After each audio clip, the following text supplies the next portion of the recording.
فرمایا محبوب انہیں بتا دو لا اسألکم علیہ اجرا، فرمایا میں نے جو کچھ تمہیں دیا، تمہیں قرآن ملا، اسلام ملا، ایمان ملا اور زندگی کی جو نعمت ملی، فرمایا اس پر تم سے کوئی اجر نہیں مانگتا، کوئی معاوضہ نہیں چاہیے، کوئی صلہ نہیں چاہیے.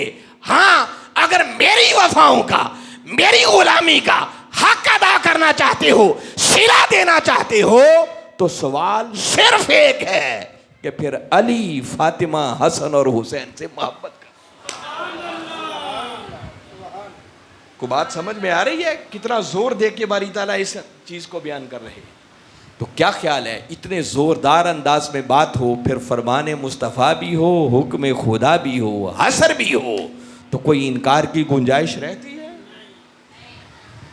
یہ وہ اس قرآن کا اعجاز تھا، اور قرآن کے اندر مانا تھا کہ جسے سنتے ہی صحابہ کرام پہلی بات سمجھ گئے کہ کچھ لوگ ہیں جن کی محبت کو اللہ نے اس آیت کے ذریعے ہمارے اوپر فرض اور واجب کرا دیا، جن کی محبت کے بغیر گزارا ہی نہیں.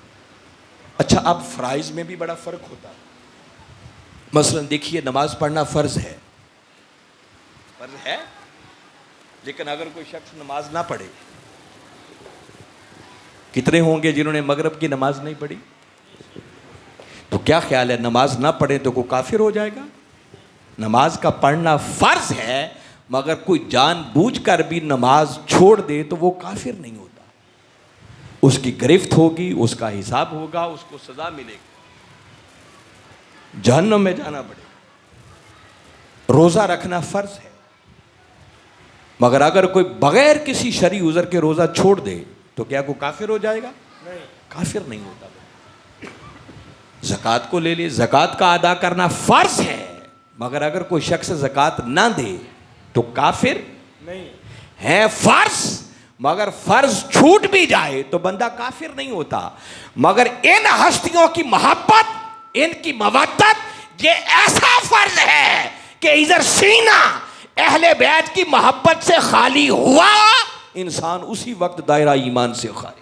اللہ اللہ اللہ، سبحان اللہ سبحان اللہ. یاد رکھیں ایمان ملتا بھی اہل بیت کی محبت کے صلے میں ہے، اور ملا ہوا ایمان وہ بچتا بھی اہل بیت کی محبت کے صدقے سے. سبحان اللہ سبحان اللہ سبحان اللہ. اس لیے کبھی اس محبت کو لائٹلی نہیں لیں، اس کو ہلکا نہ جانے، اس کو روٹین میں مت سمجھیں. یہ چار ہستیاں بالخصوص یہ کوئی عام اور معمولی ہستیاں نہیں ہیں. آقا نے جو کچھ عطا کیا سب کچھ دے کر اس پر مانگ کچھ نہیں رہے. سوال ایک ہی ہے کہ بس ان ہستیوں سے محبت کرنا، ان سے اپنا تعلق قائم کرنا، ان سے محبت قائم کرنا. اچھا ذہن میں ایک سوال پیدا ہوتا ہے، کوئی انسان ہے عقل کے پیمانے پر سوچنے بیٹھے تو ذہن میں ایک خیال آتا ہے کہ بڑا عجیب سا سوال تاجدار کائنات صلی اللہ علیہ وسلم نے کیا. ٹھیک ہے آپ نے تبلیغ رسالت کا فریضہ انجام دیا، بڑی محنت کی، اس کے نتیجے میں ہمیں بڑی بڑی نعمتیں ملی، مگر یہ کیا ہوا کہ سارا کچھ دے کر چار ہستیوں کی محبت کا تقاضا، اور ان میں سے ایک داماد ہے، ایک بیٹی ہے اور دو نواسے، ان کی محبت مانگی جا رہی ہے؟ ایسا کیوں؟ کسی کے ذہن میں خیال آ سکتا ہے کہ یہ کیا بات ہوئی، اپنے خاندان کی محبت اور اپنے قریبی چار لوگوں کی محبت کے ان سے محبت کرے. تو کوئی نیگیٹیولی سوچ سکتا تھا کہ معاذ اللہ استغفر اللہ، سب کچھ دے کر تو ان چار ہستیوں کی محبت کا تقاضا کیا جا رہا ہے. کیوں؟ یاد رکھیں تاجدار کائنات صلی اللہ علیہ وسلم کو جو کچھ مانگنے کا حکم دیا ہے، دیکھیں نا ایک خیال آ سکتا تھا کہ اپنے خاندان کی محبت. اللہ رب العزت نے اس آیت کا آغاز لفظ کل سے کر کے اس سوال کے پیدا ہونے سے بھی پہلے اس کی جڑیں کاٹ دی.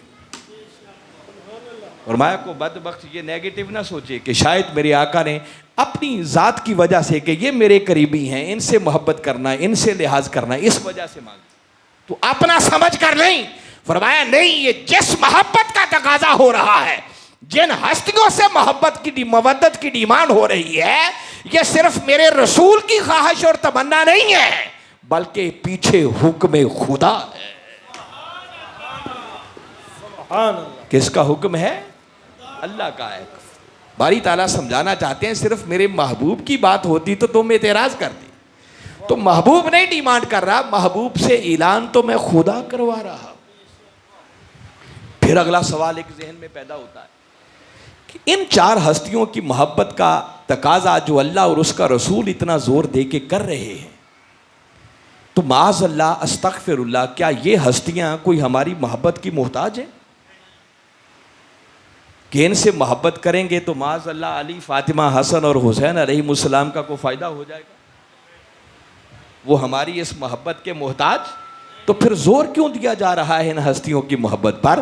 اللہ اور اس کا رسول در حقیقت ان ہستیوں کی محبت کا تقاضا کر کے اور اتنا زور دے کے ہمیں سمجھانا چاہ رہے ہیں کہ لوگوں یہ ہستیاں تمہاری محبت کی محتاج نہیں, بلکہ تم ان کی محبت, ان کی غلامی کے محتاج ہو.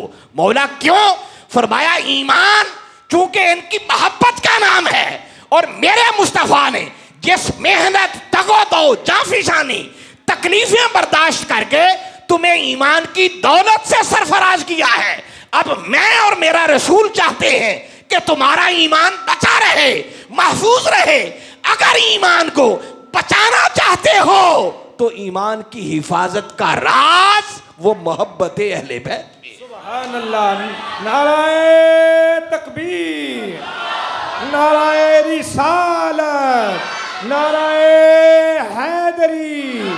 عظمت و شان اہل بیت, عظمت و شان اہل بیت. فرمایا ان ہستیوں کی محبت نہ یہ ہستیاں محتاج ہیں, نہ اللہ محتاج ہے, نہ اس کا رسول محتاج ہے. دیکھو نا, کوئی ان ہستیوں سے محبت نہ کرے تو اللہ کی شان میں کوئی فرق آ جائے گا؟ معاذ اللہ رسول کی شان میں کوئی فرق آ جائے گا؟ نہیں. اللہ نے جو شانیں ان کو دی ہیں وہ تو دی ہی دی ہیں. کوئی محبت کرے یا نہ کرے, نہ ان ہستیوں کو فرق پڑتا ہے, نہ اللہ اور اس کے رسول کو فرق پڑتا ہے. تو فرق کہاں پڑتا ہے؟ فرمایا فرق تمہیں پڑے گا. ہم چاہتے ہیں کہ یہ جو ایمان کی دولت تمہیں میسر آئی, یہ جو قرآن کی نعمت تمہیں میسر آئی, یہ جو اسلام کی دولت ملی, اب اگر ایمان بچانا چاہتے ہو, اسلام کے ساتھ جڑا رہنا چاہتے ہو کہ قرآن ہدایت کے دروازے تمہارے اوپر کھول دے, تو یہ ممکن تب ہوگا جب ان اہل بیت کی غلامی کا پٹا اپنے گلے میں